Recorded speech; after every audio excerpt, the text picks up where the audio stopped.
Hey there, commercial construction coffee talk fans. Thanks for chiming in. My name's David Corson. I'm your host. I'm also the publisher and editor of Commercial Construction and Renovation Magazine. This is what it used to look like when we printed. I'm pulling out some archives here. July 2021. Uh, got a guy from JLL, Lachlan Caffey, vice president, and I was talking about a mixed-use project. And let's see what I was doing back here. Uh, oh wow, cool. I had a an ad that my dad ran way back when for Corson Furniture Industries. We were the largest privately held upholstery firm in the country, and my grandfather passed, and that's my dad's brother, my Uncle Lee, and they took over the company. And anyway, did my retail training at Levitt's in Lakewood, Colorado, way back when, and uh, was in the furniture business, but during the mid '80s, during the recession, just didn't. When it was time for me to go to the plant in North Carolina, I just didn't think furniture was in my bag, so I went on my way. And my mom's side was in construction, and here I am on Builder. I build a magazine, and but when I was at Levitt's, I put together all those little brass little tables that were loss leaders way in the back. I was a picker. I did visual merchandising. I did the floor. I emptied trucks. I did everything you can imagine there. But really good training. And uh, in any event, everything that you do in life, hopefully you can take something from it and apply it. But hopefully everybody's having a great week. It's hump day today. Beautiful day here in the ATL, sunny with a little breeze. And I'm in drywall. I'm just about 2 months left for my empty nester house that I'm building up on the lake. And the drywall guys are getting things done. Probably be in drywall for another week or so. And then it's all downhill from there. Shelving, lighting, all that stuff, paint, cabinets, appliances, flooring. Got to pour the driveway and put the fence up and put some landscaping in, and we'll be done. But it's been an awesome build, and looking forward to giving a nice splash in our residential construction and renovation section that we've added to the magazine. But in any event, I've got a nice gentleman. He's with a company called S-5, and they do roof retention, and they get into that solar area, but they're in the roofing business. Rob, say hello to our listeners out there in Commercial Construction Coffee Talk. Hi, everybody. I'm And Rob Haddock, and I'm glad to be with you today, David. We'll talk. So let's talk. yeah, absolutely. Well, welcome. We're honored to have you on here. And Rob is a real cowboy. And my uncle who moved out to Vail, Colorado, way back in the mid '60s. He was a contractor and built probably that whole town. But he was a cowboy too. Had we all grew up with horses. We had stables, and uh, when I met Rob at one of the shows at the IRE, that's the International Roofing Expo, way back when, he's got his hat on, and he is the real deal. When I say he's a real cowboy, he is the real deal. He could be in an old Western, you'd be like, that is so cool. So I'm honored to have you on here. But the way it's going to work, Rob, is we're going to do our interview in three parts. You're going to tell your story, where you grew up, if you went to school, and kids, grandkids. I know you have horses and probably some other animals there, and how you ended up at S-5 today. Then we'll talk about lessons learned from the last couple of years of the roller coaster that we've all been on. Any new products that you have coming out, or and etc. And then you'll leave one positive thought, your contact info, and then we'll close out the show. So with that said, the floor is yours. Tell us your story. I will. You have a little bit of a background in the state of Colorado. I was born here 70 years ago, in Fort Collins. And my folks were divorced when I was only about 4 years old. My dad was a cowboy and a drifter. He worked ranches and stuff like that. And after some years of that, I think my mother just sort of decided that that really wasn't the kind of life she had fantasized. And so she hauled my brother and I have a brother that's 14 months older than I am. She hauled us both back to the East Coast because that's where her folks were from. And I spent the next 11 years on the East Coast. She was a single mom at that time, not really a professional person. And frankly, we grew up poor. I remember way back in the day, John Travolta sat right behind me in Mrs. Hughesby's English class in about the sixth grade. That's not my that's not my claim to fame, but that was before anybody knew who John Travolta was. Welcome And back, another Cotter, right? classmate, say again. I said, Welcome Back, Cotter was his big fame, way back when, right? John Travolta Yes, really became famous. So, yeah. And he was just like that in high school, except he wasn't so outspoken. He was a real quiet, reserved guy. Anyway, another classmate of mine was Marvin Isley. I don't know if you remember the Isley brothers, the oh, sure. Motown group. And he was another buddy and classmate of mine. So since about age 8 or so, I worked odd jobs, mowing grass and doing gardening, pulling weeds and all that kind of stuff for 50 cents an hour. I had a paper route for a while. I picked up pop bottles for 2 cents each to buy my first bicycle because my mom set us down when I was 10 and she said, I can afford to put food on the table and a roof over your heads and one pair of shoes per year. Anything else you want, you're on your own. So I was on my own, and when I was 14 or thereabouts, I started doing farm and ranch work on long weekends and holidays and summers and stuff like that. And I also started riding rough stock, rodeo stock. Um, and then about age 16, no, exactly age 16, life happened. And I left home. My mother threw me out, and I left home because I really didn't belong on the East Coast anyway. Yeah. And I couldn't get along with my mom. So um, I got on a fast train to Alabama and went to work on a cutting horse ranch and got into more ranch work and horse training. And then life happened again. And my dad, who I had never known for the last 11 years or so, or 12, I met in when I was 17 in August of 1971, and he invited me to come back to Colorado from Alabama and finish up high school and go to vet school following that at CSU. And so I finished high school right here in Colorado Springs. And I rodeoed and part-time construction work. He owned a small construction company. And then I did a brief stint at CSU pre-vet school in 1972. And I went there on a scholarship to ride bulls on the college rodeo team. But I really didn't get along with college, and I only spent one semester there, and I studied campus wildlife and rodeo team mostly.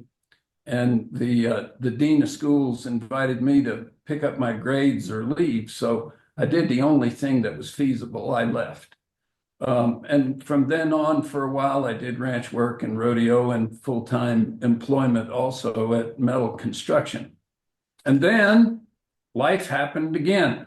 And I got married at age 19. I worked at the time in a steel fabrication shop and in metal construction and steel erection and metal buildings. And that same year was when I started my own outfit doing that. And that was me for the next 17 years until 1990, when I sold out and got into full-time consulting within the same trade. Mm-hmm. That consultancy consisted mainly in the field of metal roofing. I'd kind of become something of a go-to expert in that field. And I had been a prolific author, writing articles for trade publications and that sort of thing. And I was a joiner, joined a lot of, trade associations, associated builders and contractors and metal building erectors and so on. And I became a lecturer on related topics since about 1983. And I practiced my consulting practice. I did a lot of work in failure investigations and other forensic type stuff I wrote industry white papers and things like that, and I still do that. So while in the metal construction contracting business, I started wearing two hats. I had a contracting hat and a consultant. Sometimes I say an insultant hat. And in 1990, I hung up the contracting hat, put it behind me, and went into full-time consulting. I've been an innovator for about as long as I can remember, even in childhood, but congruent with that last career move out of construction completely into consulting, I also became an inventor. So there's a subtle difference between being an innovator and being an inventor. And I filed for my first patent in 1991. That patent issued in the following year, and that was when the S-5 company was birthed. S-5 is now a global company with a patent portfolio of close to 200 issued patents. And they're all focused, excuse me, they're all focused on bringing prudent solutions to attach things to metal roofs in ways that preserve the integrity of the roof. And that became a rather disruptive innovation. They say disruptive innovations are innovations that change the way people think. And up until that point in time, it was absolutely taboo to mount anything on a metal roof because it always caused problems.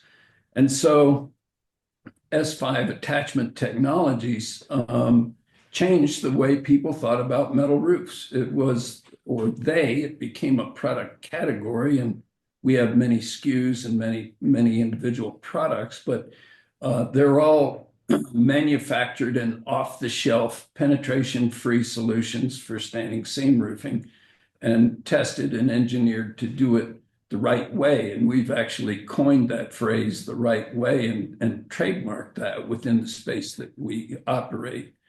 All our manufacturing at S-5 is done at our plant in Iowa Park, Texas. It's a state-of-the-art 76,000 square foot plant.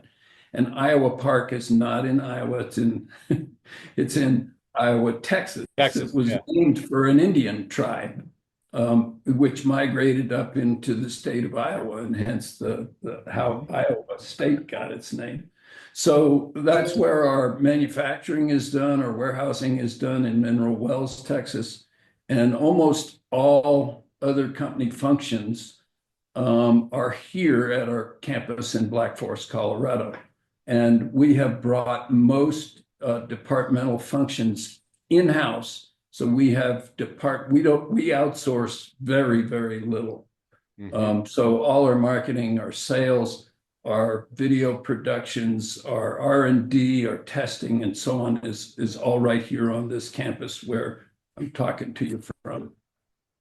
I mean, I was going to say, people don't realize that, when you have a roof, especially out in Colorado, you get snow, you got to be very, very careful with stuff falling on you. And I know you as a snow retention, gadget or widget, call it what you want, that's gonna not let icicles fall on you or whatever. Believe me, it's dangerous. You gotta be very wary during the winter in Colorado because you never know what's gonna, come down on you. David, we have a whole array of those kinds of widgets.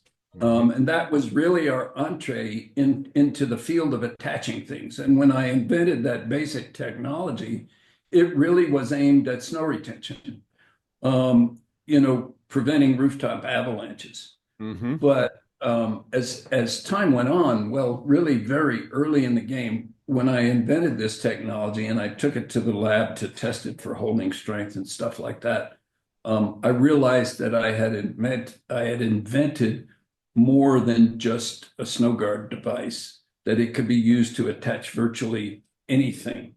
So signage, satellite communications, roof-mounted lighting, fall protection systems, roof service walkways, you name it, almost anything. We have solutions and have developed solutions to attach all those ancillaries to metal roofs specifically.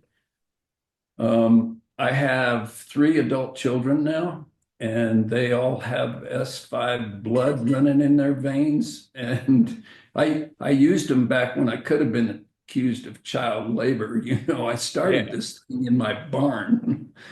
sure. Anyway, um, I have they all work for the company in rather key and important positions. And I have seven grandchildren. And the oldest of my seven grandchildren, Lane, is coming to work on board with S5 full time starting this coming Monday, in fact. So I look forward to more of that. We're a family business and a family oriented business, and that's just how we operate. Um, that's kind of as brief a bio as I can give you in the amount of time we have. Of course, there are backstories to all that stuff, Oh but yeah. we don't have time to that. Maybe you'll invite me back again sometime. Listen, my grandfather, he was a combat engineer underneath Patton in World War II, but he was also in the cavalry. And we had a farm, we had horses, we grew up, and I was a hockey player. I went up to and they were in construction since 1888. Our company's been around fifth generation, and I can totally get the family being involved because we were outside of Philly, just west of Valley Forge, where I grew up in Pottstown. But when any of the grandsons got their license, you had to go into the scrapyard and work. You had no choice. And my first superintendent was my uncle Frank Schuler, may he rest in peace. But he was one tough son of a gun. And if you weren't there at 6:55 in the morning, you were, even though you had to be there at 7, better to be early than late.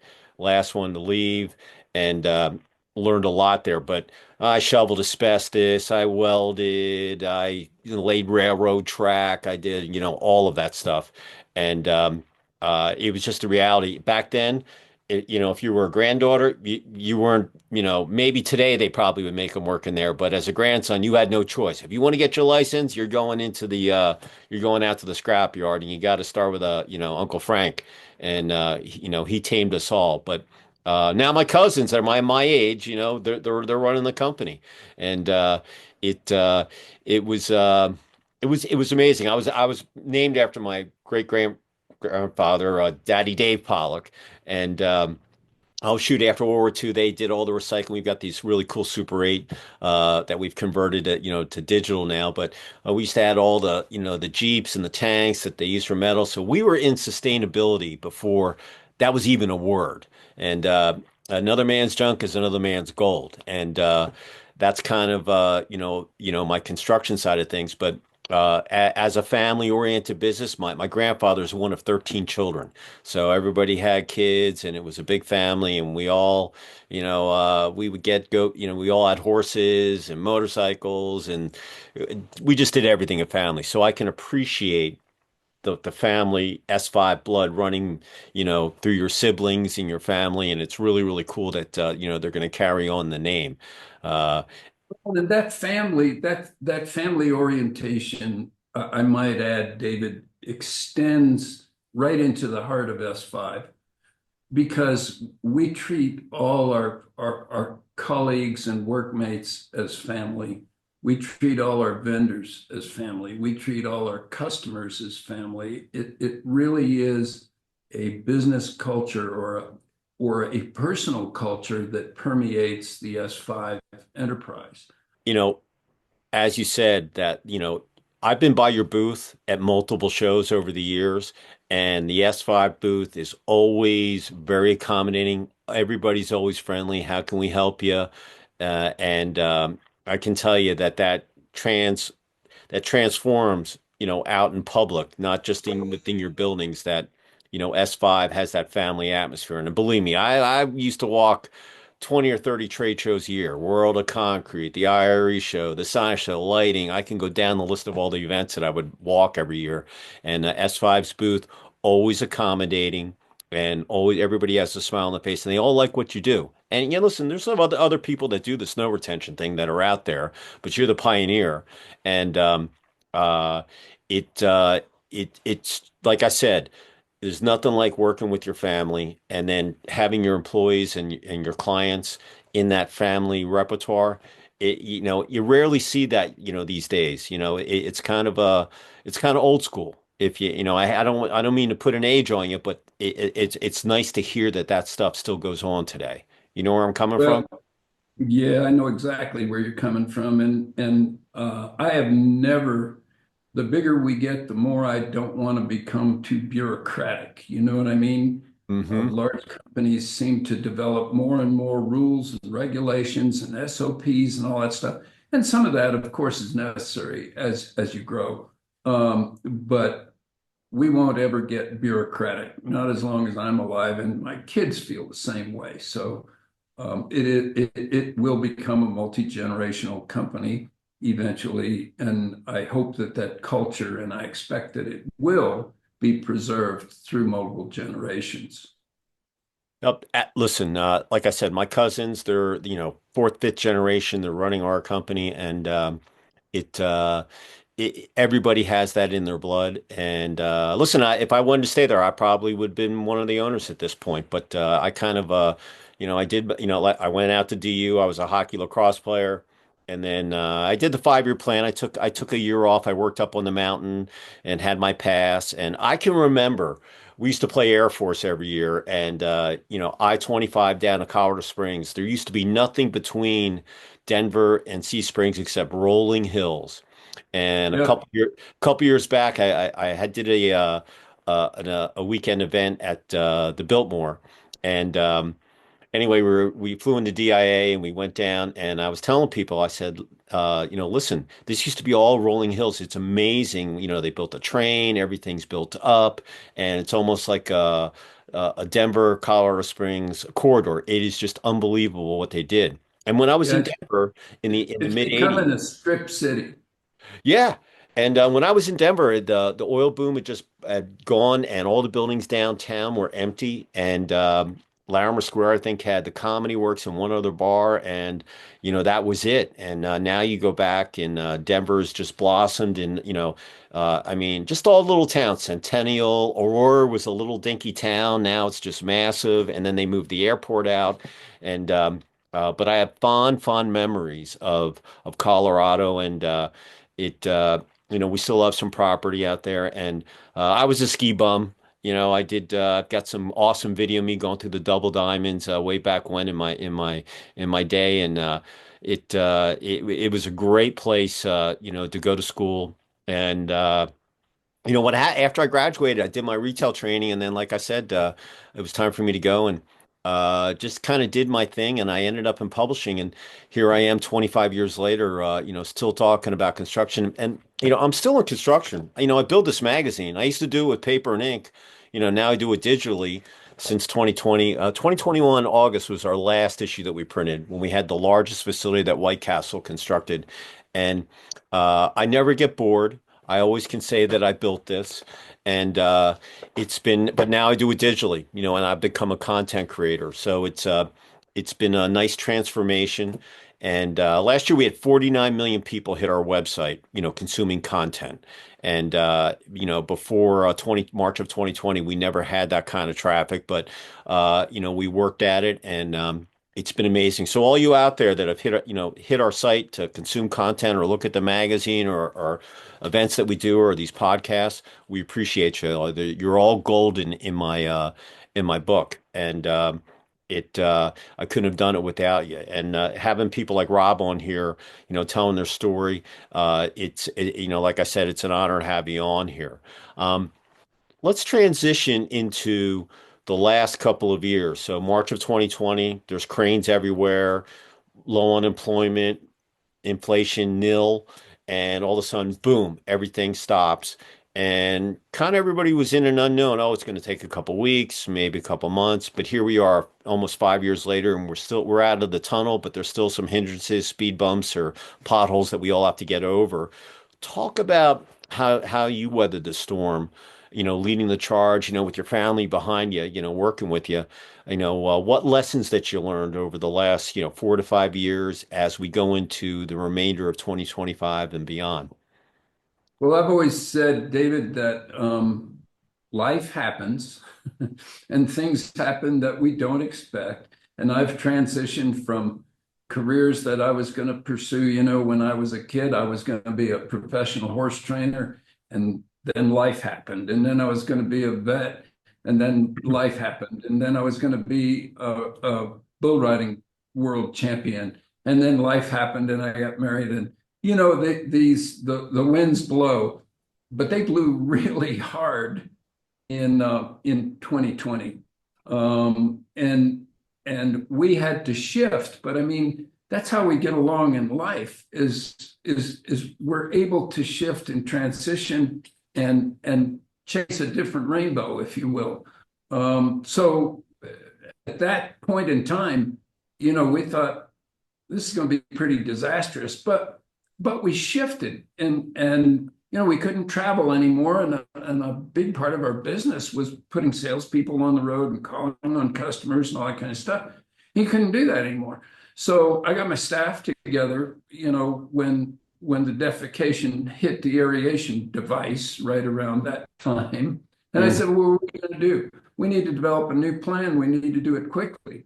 And so we shifted, and we migrated into other ways to reach our customers. And it actually built us into a better company. We started doing webinars, and we had attendance at webinars like was unbelievable, hundreds of people, because everybody was in the same boat. As it turned out, our business, there were all the supply chain issues and all that kind of stuff, and freight issues, and you name it. But through both pandemic years, our business grew year over year because we were able to shift and look at different ways of doing things. When we were shipping overseas, overseas freight lines pretty much just shut down. So our overseas customers were still wanting product. We just shipped it by air. The airplanes weren't shut down. So we did that. We did it in our marketing and messaging. We did it in our shipping. We took some precautionary measures down at the plant in Texas and kept operating, and we just made it work. So that's how I ended up at S-5 to begin with. Just life happened, and I invented a widget, and I took it to the best companies there were to commercialize it. I never wanted to do that. I never wanted to have a manufacturing plant and all that kind of thing. I just wanted to hand it off, and get a royalty check out of my mailbox every month. Well, it doesn't work that way. It never works that way. And after being rejected from 4 of the best companies there would have been to take it to market, I figured I just have to do it myself. And so I did. And that's how I got into understanding manufacturing processes and more about materials and alloys and all that kind of stuff. So that kind of sums up how we survived the pandemic. When you ask what lessons have I learned in the last 5 years? Well, in the last 5 years and reaching back even before that, I jotted down a few lessons I've learned because there are a lot of them. And I've been accumulating. I've always said, when you're too old to learn, it's time to just get in your grave, I mean, and in order to be a good teacher, which I do a lot of teaching and training, you have to be a good learner too. And so I always try to learn something every day. Absolutely. So some of my bullet points here, the first one I've already talked about: be prepared to shift. It may mean survival. And all my crystal balls are busted at this point. I mean, the world has become such a changing place that you just have to be nimble, and you have to be able to shift focus. Another one is always have a plan B. Everybody knows about Murphy's Law, right? If something can go wrong, it will. So a plan B is how you cheat Murphy out of his due, right? And it relieves stress so much when you can just push another button and keep moving. When plan A doesn't work, you just push another button to plan B. And when you exercise plan B, you better be inventing plan C too. Exactly. because things just change so quickly, and you got to be willing and able to switch directions. Another bullet I wrote down is be the best at what you do. I have always practiced that throughout. Didn't matter what I was doing, I would always try to be the best there was at doing what I do. The next is bring yourself and your values into the enterprise. That of course is assuming that you have a good self. Bring your own values into your enterprise. And I've done that. I used to think when I first got in business that somehow I'm supposed to act differently. That's not what people want. That's not what vendors appreciate. It's not what customers appreciate. They appreciate your transparency and just being the same person at work that you are at home, and bring the same values.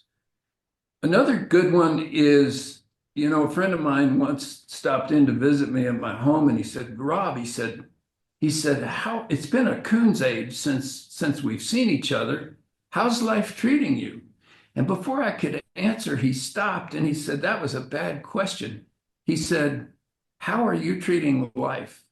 And that is such a gem of wisdom, because life treats everyone the same. Sometimes it's up, sometimes it's down, sometimes it's happy, sometimes it's sad, it's good or it's bad, it's downhill or uphill, it's easy coasting or bumpy roads. There are times and seasons for everything. And the real question is, how are you treating life? And I've always remembered that. And I always treat life with a smile on my face.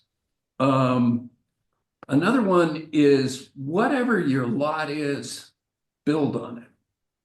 And this applies to your enterprise. It can apply to a physical piece of real estate. It can apply to your marriage, your family, other relationships, your life in general. Whatever it is, build on it. And I've been doing that for decades, and I've never been sorry. Another big one is stay out of debt. I've had experiences with debt that I don't even have time to tell you about, and you don't have time to listen. But what debt does is, number one, it creates an awful lot of stress, and you can't think clearly when you're under a lot of stress. And so if you can stay out of debt, debt also forces you to make bad decisions.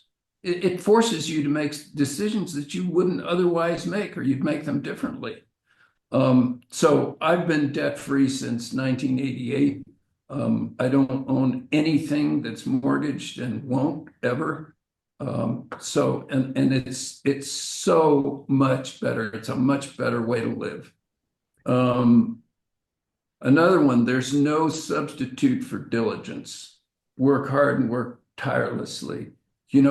God didn't invent a 40-hour week. Men did that. And there have been times when I've worked 70, 80, 90 hours a week, when I had to. I mean, I'd rather not have to work that long, but I do whatever my enterprise requires me to do. And so diligence is a really big deal. Another one is when you get bucked off, brush yourself down and get back on the horse. Oh yeah. No. And I've been knocked down. I mean, there are at least 3 times in my professional career that I was advised to file bankruptcy, and I refused every single time. And I never had to do that, and always pulled myself out of it. And so get back on the horse. Another big one is to strive for perfection. Don't ever be satisfied, and I've never been satisfied with the status quo. Well, this is where we are. We've arrived. We're kind of done. Department get better. How can that department get better? How can we get better at communicating internally? Just wherever you are, make it better. Another one is to build a team that shares your vision and communicate that vision to your team clearly. That way you're all in the same boat, rowing in the same direction. There's much less infighting when everybody is on the same page and understands that we're all driving toward the same destination. And congruently with that, find people that are smarter than you are in certain areas and get them on your team. That's something I've always done. And I've found that, people that are smarter than you are, you can learn a lot from them. And people like to talk about, what they're good at and what they do. And so you can learn a lot just from rubbing elbows with those kind of guys and get them on your team when you can and share your vision with them. And then we also use those key team members in establishing their own goals. So each department here establishes its own goal for the coming year or whatever. And of course, we measure and monitor their progress and hold them accountable for achievement of those goals. And then we celebrate with them when they're achieved. And we celebrate company-wide. We send out kudos to everybody for every big or small victory, everything that they do. Another big one is protect your stuff. I mentioned earlier that this company has almost 200 issued patents. Some of them have expired by now, and people can copy some of those products legally. But I've found that it's easier to accumulate stuff, to make money, it's easier to do it than to hang on to it and keep other people from stealing it from you. So I protect what I own. I protect our trademarks. I protect our patents. I protect my home and family. I carry a piece. Got it right here. Yeah. I carry a piece almost everywhere I go. Of course, I can't take it on airplanes, but I always like to be prepared. Another one that strikes near and dear to my heart is to be a giver. Give back to your team, give back to your community, give to your industry and other causes that prick your heart. There are at least 20 charities that S-5 helps to support. And we're also very active in industry, in trade groups, and codes and standards organizations. We're joiners. And we're giving back through that from our experience and our knowledge. As, as a horse person, I just think people that deal with horses and in general, livestock, they're much bigger than you are, and that they have that connection. They know if you're a true person or they can get your vibe. It's just like dogs. They can read people. You're right. They can read people. So I remember I had a quarter horse and his name was Poe. Anyway, he got kicked in the hind leg and we had to put him down. And my grandfather said, "Do you want to do it or do you want me to do it?" I'm like, "Do what?" He goes, "Well, we got to put the horse down." And back in the day, that's how you did it. And Yep. no, I've never done it before. I'll watch you do it. So, he put the horse down and it was brutal. But people that deal with animals that are much bigger than them, they have a much different outlook on life in general, and because they're dealing with animals that could crush you in a second if they wanted to, and that they have a different outlook. And what you said about over the last couple of years, there are so many, could be an architect, could be a flooring company, people that I've discussed on the podcast, they all had some of their best years over the last couple of years. They learn more about their company, that there's more to life than just work. There's that life balance that you have to put in, and that you've got to trust your people that they're going to do the right thing, and that's all through the way that you were brought up. Good or bad. If life dealt you a bad hand or whatever, the bottom line is you got to do one day at a time. If you're not pushing yourself, you're not making mistakes, you're not going to learn. And I always tell people if the day I stop learning is the day I should go do something else. And uh, every day I go out and run. Last year I did almost 2,100 miles. It was from I was supposed to go about 1,680, which was from Atlanta to Denver if I walked. That's how far it was. So, but I went over 2,000 last year, and I used to do I'd go run my 5.7, and then I do a positive thought. This year I'm doing a word of the day, and just and putting it. But I always tell people about, hey, you always have to be learning, and if you're not pushing yourself and you're not making mistakes, and losing isn't even my repertoire. You either win or you learn, and you have to apply that and you have to work at it every day. And some days are going to be easier other than that. Not everything's going to be peaches and cream, and that's kind of the mentality that, my grandfather gave me. And, we had kind of, that military background, up, raise the flag in the morning, take it down at night, sit down dinners, all that stuff. May I be excused? And I look back at all of the things that, as over my 60, almost 62 years on the planet, uh, that everything you just said, I incorporate every day, in my own gig. And I can remember, listen, when I was with that Nielsen had bought our company. We had 10 magazines and 8 trade shows. I was management, so I had a nice little payout. And I just started the construction magazine. And then right after 9/11, they said, they knocked out about 50 magazines out of their 200 magazine portfolio. And I had to lay my staff off right before Thanksgiving. And that honeymoon lasted about 18 months. Oh, we're going to keep our company just the way it is. And then they started selling some things off and this and that. And then I never had to lay anybody off. And it was like one of the worst things that I think I ever had to do. It was a snowstorm here. I called everyone. I had one of my reps out on the road. I said, "Hey, Brent, you got to come back. We have a meeting." And he goes, "That can't be good." I go, "No, it's probably not good. I don't know everything, but we're all going to find out." But anyway, I was a dual publisher, so I still had my job, but my heart was in construction. And when I launched the magazine, that was the same year my son was born. So I kind of looked at my magazine as my kid. So I offered to buy the magazine. They didn't want to sell it to me. I said, "Look, I'm going on the road.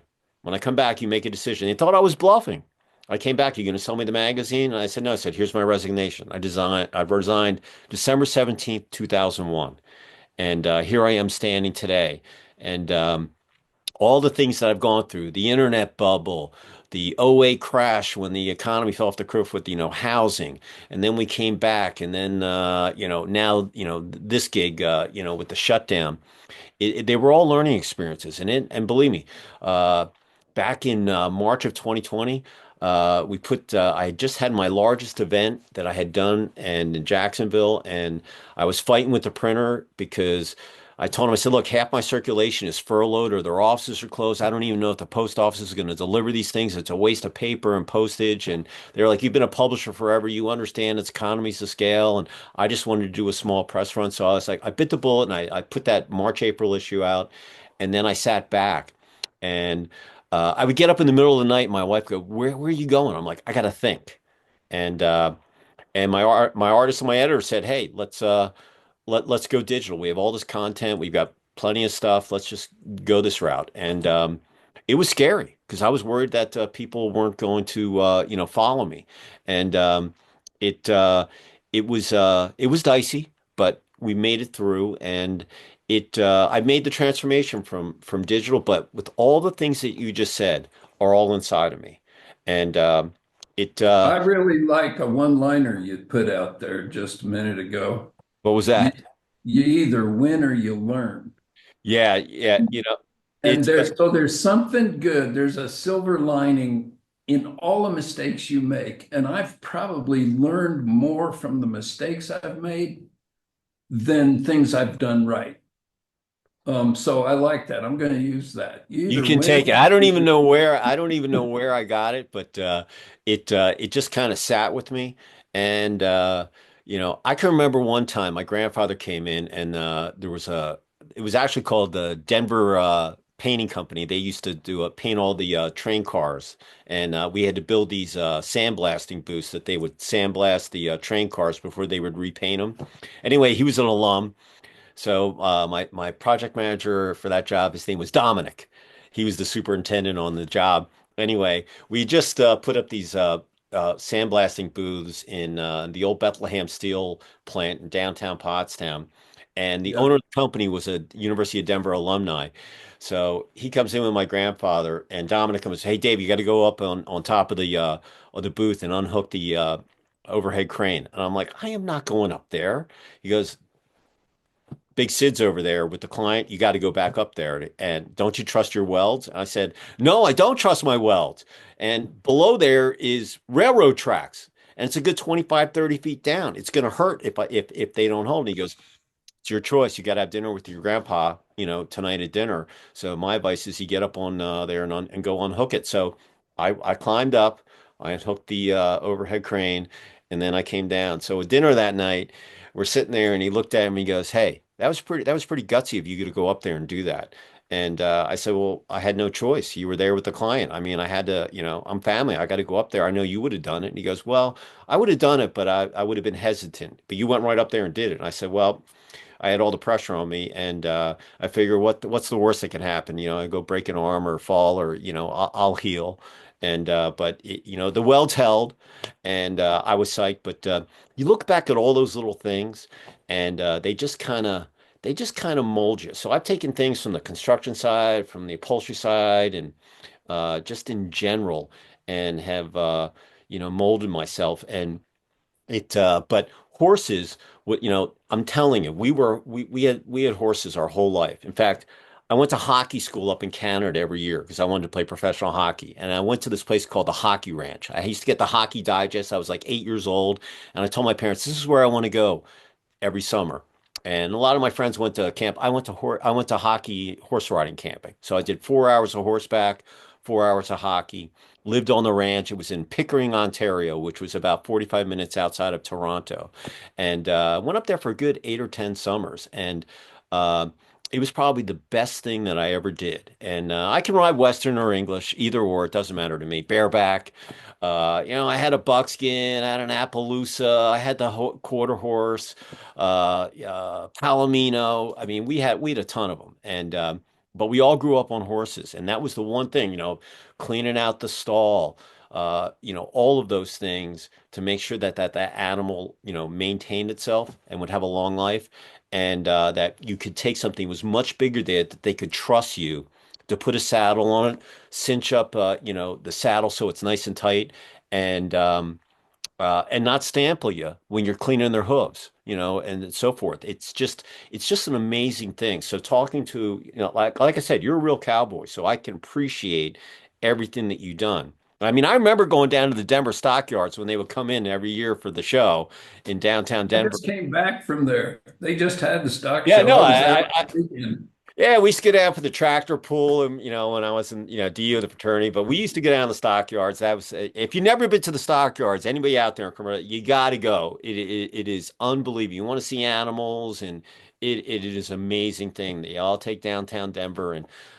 but it it really does. You'll look back at your past, and history is always going to repeat itself. So you always want to get better. You always want to learn something new every day, but you're going to make mistakes, and if you're not, you got to learn from them. And that was one thing I always say. The scoreboard. Don't look back. There's nothing behind there except the scoreboard, and you can't change history. You can only look back, and if it's a W or an L, and it's not a lose. That stands for learning.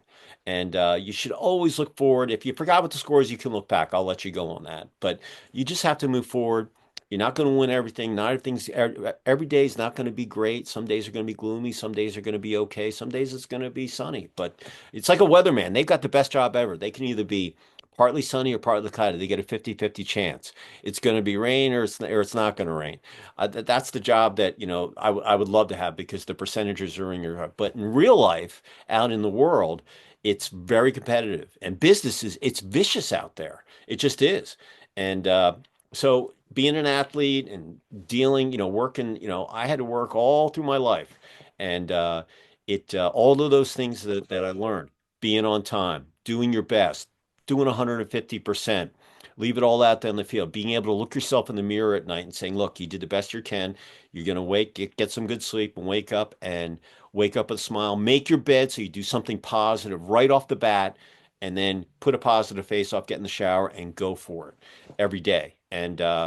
Um, and you'll have you'll just enjoy life so much better. But people that deal with horses, like I said, they just have a different aspect, and you're the epitome of it because of all the things. Coming back to that subject, David, we've always had horses. When our kids were competing, We had 13 horses in the barn, and they were all competition horses. They were all rodeo horses and special events. Two of my kids went all the way through college and university on full scholarships, on rodeo team scholarships. My daughter won a world championship in '99. She was a world champion barrel racer Barrel. in Yeah, I was gonna say she's my rodeo. barrel girl. Uh-huh. Yeah, my son, one of my sons was the bull riding state champion in high school or sorry, reserve champion for 2 years in a run. I only have three horses in my barn now, but we've had as many as 13, and the kids all grew up with that. We're like a fifth generation rodeo family now, fourth or fifth. And even prior to that, we're an equestrian family like since forever. Um, but so yeah, I really I'm dialed into what you're saying about horses and livestock. We've owned, my son-in-law is raises commercial cattle now and trains bucking bulls. We've had as a family, we've had a herd of buffalo. We've been around cattle all our lives. My other son raises Scottish Highlander cattle now on the side. I mean, Yeah. aside from Yeah. doing everything else we're doing, but Sure. it's a great life, and I've always been grateful for it.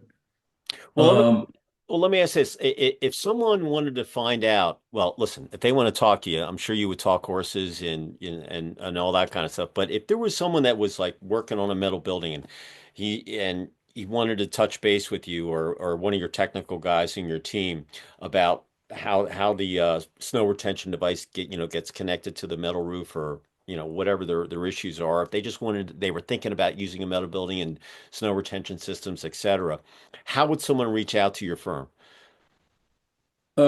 it's simply s-5.com. And there is a plethora of information on there. And to reach me personally, it'd just be rob at s5.com. And I have another website for my consulting practice because I still do consulting work. And that's rob at rmhaddock.com. Or I'll put that on. And you said you wanted a parting thought. You going to Yeah, give me a well, shot at that? yeah, absolutely. I'm going to give that to you in a second. So listen, if you're out there, I'll when I do the editing, I'll put all that up in there. I'll also put Rob's contact info in the description. If everybody wants to reach me, I'm at David C at ccr-mag.com. And listen, I'm familiar with S5. I've known them for a while. They advertise with me. And the way that Rob got on here, his PR person, we were going back and forth, and they said, "Hey, we'd like to have Rob on." And I'm like, "Hey, we would love to have him on here." So that's how we got on here. But if you don't send me something, I can't look at it. It's like playing the lottery. If you don't buy a ticket, you can't win. If you don't send me something to look at, very tough to get in the magazine. But if you send me something, we look at everything. And if you can't get in the magazine, we post every day a ton of content. It could be an anniversary for your company. It could be a new product launch. It could be a charity golf tournament. Heck, it could be a horse riding camp in the summer. Whatever it might be, send it to us. Don't judge the book by its cover. Let us do it. And we will find a spot for it. Our turnaround time on posting is probably, 24, 48 hours, but we send you the URL. It's meta tagged, it's Google indexed, so it's good for your SEO, which is search engine optimization. That's how people find you on the web. And it's a win-win. So send us stuff and we'll take a look at it. And one of the things I found out is we always just have construction content on the site, but over the last couple of years, I've kind of put other stuff in there from that work-life balance on, hey, what are the best snow tires to put in your car, or what's the best phone to buy, or I just put some other content on there that you'd be like, wow, this is a construction site, but I was shocked to find this on there. So believe me, bulk of it's construction. But we put some other stuff on there as well because, like I said, over the last couple of years, I was a workaholic, but then I kind of had to have that life balance, and you got to rest. Your body needs to get rest. You can't just work all day, and if you don't give your body time to get some REM sleep, and shoot, a good 6 to 8 hours is what you need every day. That's definitely it's a positive if you want to live a long life. So take care of your body. You only have one of them. Just like if you have a horse, you got to make sure that horse is fed well, it's groomed, it's clean, the hooves are clean. You don't want to get any of that kind of stuff. And uh, one day at a time, though. The sun's going to come up tomorrow. Look yourself in the mirror, get some sleep, and get up and do it again. But you said the best line ever is, I always say that one. Hey, if you get bucked off the horse, you got to brush yourself off, and you got to get right back on that horse. Because if you don't, that horse is going to know that you're scared. And if you go back right on there, he will respect you so much more. He bucked you, but you get right back on, I guarantee you probably won't get bucked off again. Maybe, but most likely he's going to have a different feeling about you when you're riding him. Am I right on that? Yes, and I have a horse that I have a discussion with that's not quite finished. Yeah, like I said, you might get bucked off again, but they're gonna think twice that because you got right back on, and they know they're like dogs. They can read people like a book, and it's just one of those things. So, uh, a couple things before Rob leaves his positive thought for us is listen, if you're on the construction site. We want you to be safe. We want you to be able to get home, have dinner with your spouse, your kids, your pets, what have you, be able to get some REM sleep and get up and do it the next day. Number two, if you're on the site, you got to stay hydrated. I know it's winter and it's not summer and the heat, but the bottom line is you got to stay liquefied. Put some electrolytes in your water bottle, but stay liquefied. Number one, there you go. You're going to have a better day. You're going to have a better sleep the next day and that night, and you're going to be able to get up and do it again the following day. Last but not least, we want you to hit the like button so people can find out the algorithms on YouTube so they can find this video and you can find out more about Rob and his history of being a real cowboy and a horseman, etc. Um, so as we finish up, Rob, you've given us your contact info. What would be your positive thought to leave with our listeners out there in commercial construction coffee talk as we're finishing the last week of the first month of Q1. February's waiting for us, the second month of Q1, and the rest of the year. What would be your positive thought to leave with our listeners out there? Well, I got two of them, so you get a bonus. Yeah, okay, I'll take it. Well, I'd be remiss if I didn't tell you this one, and that is to get to know the God of the universe, because he's way smarter than any of us are. And read the book of Proverbs. The book of Proverbs is my favorite book in the whole world for all time. Um, all the wisdom for business is right there in that book. And all the wisdom for life in general is also in that book. And the author of that book, Solomon, was reported to be the wealthiest man the world has ever known. So I read the book of Proverbs, not the whole book. I read a chapter in the book of Proverbs every single morning. The other one that I really love is bacon makes everything taste better. And gratitude is just like bacon. Yeah. It makes life taste better. So always find the good in things, even if even if it's a bad thing, there's some good hiding there somewhere. And focus on those good things and be thankful. And then everything in life tastes better. Hey, listen. I've had all sorts of things in my life. Like I said, life is, it's a roller coaster. It's up and down, business, personal, athletics, sleep, just life in general. And whatever God throws at you, it's for a reason. I think everything happens for a reason. And you come to a fork in the road. Hopefully, you have a good instinct or you're intuitive enough that you're going to pick the right fork or whatever. But if not, it's a learning experience, and and like I said, life's a journey, and you got to make the best of it. But if you don't give it your all and you're not pushing yourself, you're not making mistakes, you got to do that stuff.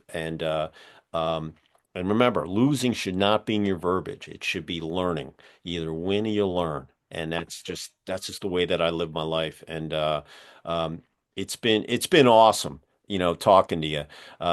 If you ever listen, the roofing show's coming up. I think it's in where is it? It's in San Antonio or is it in Vegas? I forget. It's in San Antonio this year, and you may be aware, but I do two lectures every year. I have at IRE for the last umpteen years. Um, Metal Roofing 101, and it's actually titled Understanding Metal Roofing Part 1 and Part 2, and I'll be doing that at the IRE this year as well. Well, they rotate around, so I knew where it was. I'm a sponsor, so I mean I'm registered. I'm finishing my house, so right now I'm not sure if I'm going to go or not. And but the if you want to see anything that has to do with roofing, you go to the IRE show because it's all there and really good And people. Will S-5 will have a booth there too, David. So Oh yeah, he's got a big booth there. You won't miss it. He's probably right there in the center of the floor, and they have some sofas, and they have condiments and complimentary stuff, and you'll like the S5 booth. I think last year it had a you had a fireplace there, if I'm not mistaken. Am I right? we did. We Yeah. did. See, there you go. I remember all that stuff. And those nice, comfortable chairs. In fact, it might have been a mistake to get such comfortable chairs because we Yeah, have because trouble they all getting sit there people all day, out of right? Yeah, them. exactly. So everybody, listen, it's the last week of January. You got February, the second month coming up. We know who's in the Super Bowl, and there's all sorts of things going on. Listen, we're in the golden age right now. The election's over, president's being inaugurated, he's getting his cabinet done, and there's so much going on in the world. I can't even keep up to it. I'll catch up to it later this evening when I'm playing on my phone to see what went on. But you're living in one of the most historical times, and I have faith in the administration that they're going to get things done. And if everything happens, it's going to be unbelievable for all of us. And yeah, I really think that the golden age, is upon us. And I'm ecstatic that I'm alive to experience it. And you're looking at history being made if you're out there. So, keep yourself with an open mind and do your best at your job, do your best at home, and make every second count because you can't get time back.